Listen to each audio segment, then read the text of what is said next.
اگر انسان کے اندر ہمت اور سچائی ہو تو وہ ہر مصیبت کا سامنا کر سکتا ہے۔ دنیا میں سب سے پاورفل ہے پین کی طاقت، جس کے سامنے تلوار بھی جھکتی ہے۔ ایجوکیشن پڑھنا سب کا برابر حق ہے اور یہ حق اس دنیا کے ہر بچوں کو ملنی چاہیے، کیونکہ غریبی، بھوک مری اور انیائے کے خلاف وہی کھڑا ہو سکتا ہے جسے اپنے ادھیکاروں کے بارے میں معلوم ہو۔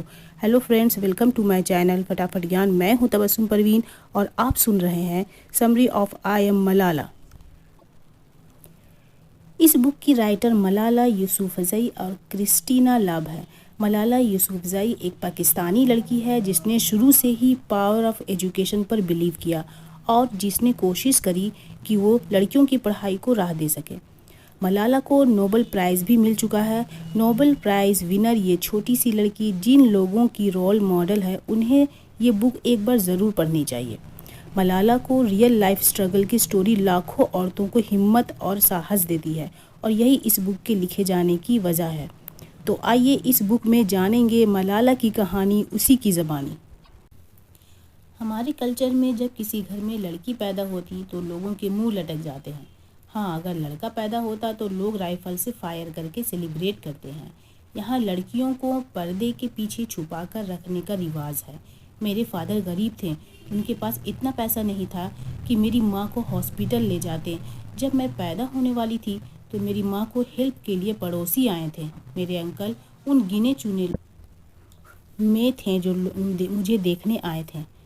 انہوں نے میرے پاپا کو کچھ پیسے بھی گفٹ کیے اور ساتھ میں فیملی ٹری بھی لے کر آئے تھے جس میں میرے خاندان کے لوگوں کے نام لکھے تھے، لیکن اس لسٹ میں ہماری فیملی کی ایک بھی عورت کا نام نہیں تھا۔ یوسفزئی خاندان کا ایسا بلیو کہ عورت اس دنیا میں صرف بچے پیدا کرنے اور گھر کے کام کرنے کے لیے پیدا ہوئی ہے، لیکن میرے فادر کی سوچ الگ تھی۔ انہوں نے پین لے کر فیملی ٹری میں اپنے نام کے نیچے میرا نام لکھا، ملالہ۔ میرا نام افغانستان کی فیمس ہیروئن ملالائی کے نام پر میرا نام رکھا گیا، Malala. Growing up in a school. Malala بچپن سے ہی بہت بہادر لڑکی تھی۔ ملالہ کے فادر ایجوکیشن کی امپورٹنٹ سمجھتے تھے۔ ان کا ڈریم تھا کہ وہ ایک اسکول کھولے۔ گریجویشن کے بعد انگلش میں ماسٹر کی ڈگری لے کر اپنے کالج فرینڈز کے ساتھ مل کر ایک اسکول کھولا جس کا نام خوشحال اسکول تھا۔ اس اسکول میں اس کے فادر اور فرینڈز نے اپنی ساری سیونگ خرچ کر دی تھی، پر اسکول کچھ زیادہ خاص گرو نہیں کر پا رہی تھی۔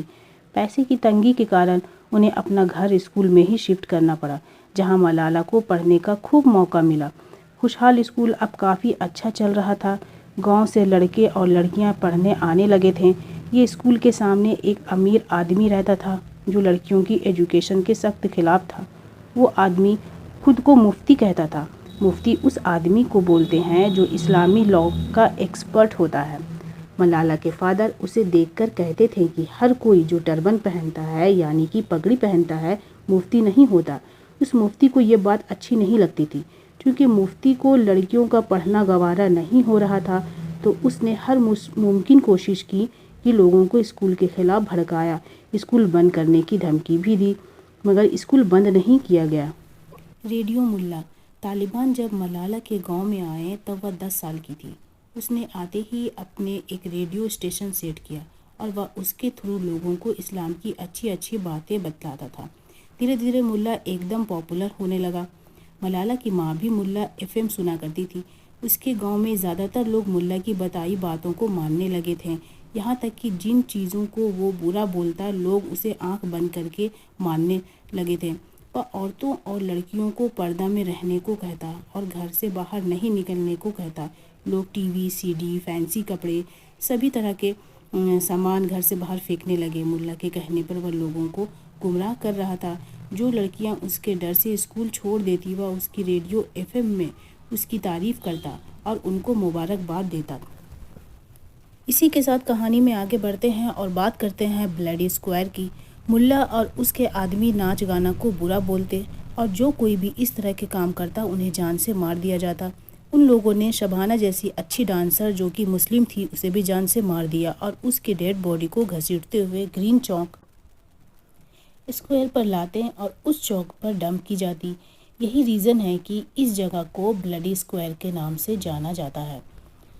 فضل اللہ نے باقی ساری لڑکیوں اور عورتوں کو بھی دھمکی دیا کہ شبانہ جیسی لڑکیوں کا بھی یہی انجام ہوگا۔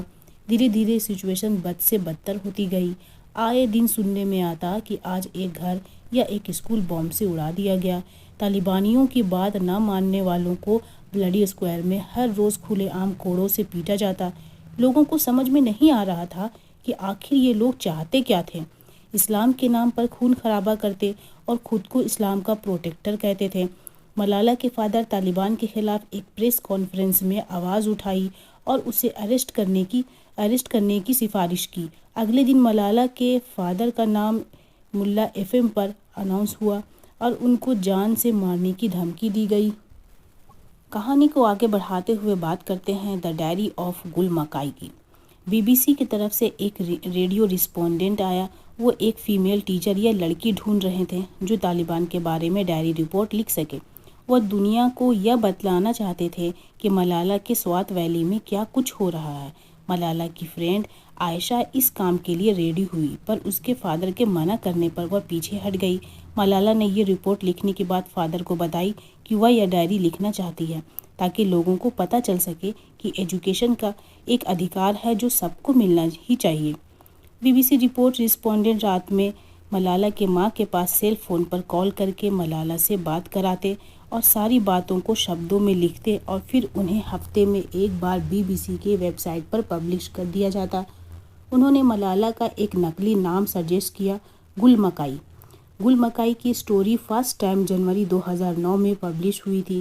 اچانک ایک دن طالبان نے ویلی کی ساری لڑکیوں کو اسکول چھوڑنے کی دھمکی دی، ایک ڈیڈ لائن دے دی اور ملالہ کے فادر کا اسکول جہاں ملالہ پڑھتی تھی وہ اسکول بھی بند کروا دیا گیا۔ اس سمے ملالہ 11 سال کی تھی۔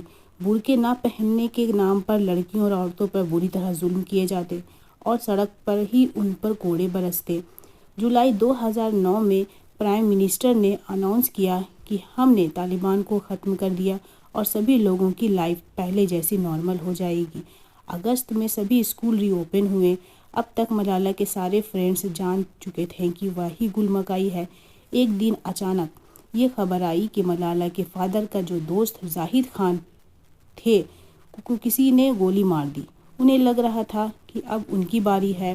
ملالہ اور اس کی ماں نے اب اس کے فادر کو ہاسپٹل جانے سے منع کیا، لیکن ملالہ کے فادر وہ نہیں چاہتے تھے کہ وہ اپنے دوست کو دیکھے بنا رہ سکے۔ ہاسپٹل جانے پر وہاں ان کے بہت سارے دوست بھی ملے جو انہیں منع کر رہے تھے کہ باہر نہ نکلے، مگر ملالہ کے فادر بہت بہادر تھے۔ وہ پہلے کی طرح پریس کانفرنس کرتے رہے اور طالبان کے خلاف بولتے رہے۔ ایک دن ملالہ اپنے اسکول بس سے واپس گھر آ رہی تھی، تبھی ایک داڑھی والے آدمی نے بس رکائی اور پوچھا، کیا یہ خوشحال اسکول کی بس ہے؟ ملالہ پیچھے بیٹھی سب سن رہی تھی۔ ایک آدمی سر پہ ٹوپی پہنے منہ میں رومال ڈھکے ہوئے تھا۔ اس نے پوچھا، ملالہ کون ہے؟ کسی نے بھی جواب نہیں دیا، لیکن بس کی ساری لڑکیاں ملالہ کی طرف دیکھ رہی تھی۔ ملالہ ہی ایک ایسی اکیلی لڑکی تھی جس نے اپنا چہرہ نہیں ڈھکا ہوا تھا۔ اسی وقت اس آدمی نے گن نکال کر 3 شاٹ کیے۔ پہلی گولی ملالہ کے لیفٹ آئیز سے ہوتے ہوئے لیفٹ شولڈر سے نکل گئی۔ ملالہ وہیں پر گر گئی اور دوسری تیسری گولی ملالہ کے کلاس میٹ کے بازو میں لگی۔ بس ڈرائیور نے ترنت گاڑی ہاسپٹل کی طرف موڑ دیا۔ ملالہ کے فادر کو جب یہ نیوز ملی وہ بھاگتے ہوئے ہاسپٹل پہنچے، جہاں جرنلسٹ پہلے سے ہی پہنچے ہوئے تھے۔ اپنی بیٹی کی حالت دیکھ کر وہ بری طرح ٹوٹ چکے تھے۔ انہیں یہ سپنے میں بھی نہیں سوچا تھا کہ طالبان ان کی بیٹی تک پہنچ جائیں گے۔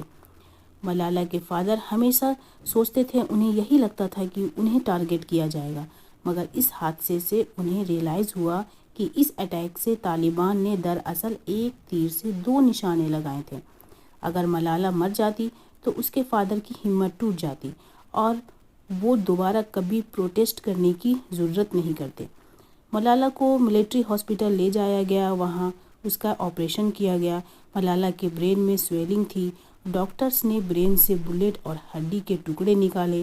یہ خبر جنگل کی آگ کی طرح سبھی دیشوں میں پھیل چکی تھی۔ یونائٹڈ عرب ایمریٹس کی رائل فیملی نے آفر دیا کہ وہ ملالہ کو اپنے پرائیویٹ پلین میں UK کے ہاسپٹل لے کر جائیں گے۔ پوری دنیا ملالہ پر ہوئے اٹیک کا پروٹیسٹ کر رہی تھی۔ ساری دنیا تک ملالہ کا میسج پہنچ گیا کہ لڑکیوں کو برابری اور ایجوکیشن کا بیسک حق دینے کی پیروی کی گئی ہے۔ ہر بچہ کو، چاہے وہ لڑکا ہو یا لڑکی، ایجوکیشن سب کا حق ہے، اسے لائف میں ایکول اپرچونٹی ملے، اور یہ حق ان بچوں سے کوئی نہیں چھین سکتا۔ UN کے سیکریٹری جنرل بین کی مون نے کہا کہ ملالہ پر گولی چلا کر طالبان نے اپنی گندی اور کائر سوچ کا پیغام دیا ہے۔ US پریزیڈنٹ اوباما نے کہا، یہ بے حد گھناؤنا اور شرمناک حرکت ہے۔ ملالہ کو پوری دنیا سے 8,000 لیٹرز آئے۔ لوگوں نے ملالہ کو ڈھیر سارے گفٹس، کپڑے اور ٹیڈی بیئرز بھیجے تھے۔ ملالہ اسمائل نہیں کر پا رہی تھی، اس کے آدھے سر کے بال چلے گئے تھے، اس کے فیس کا لیفٹ سائڈ چینج ہو چکا تھا، لیکن پھر بھی وہ بہت خوش تھی کیونکہ وہ زندہ ہے۔ مگر اس کے پیرنٹس بہت اداس تھے۔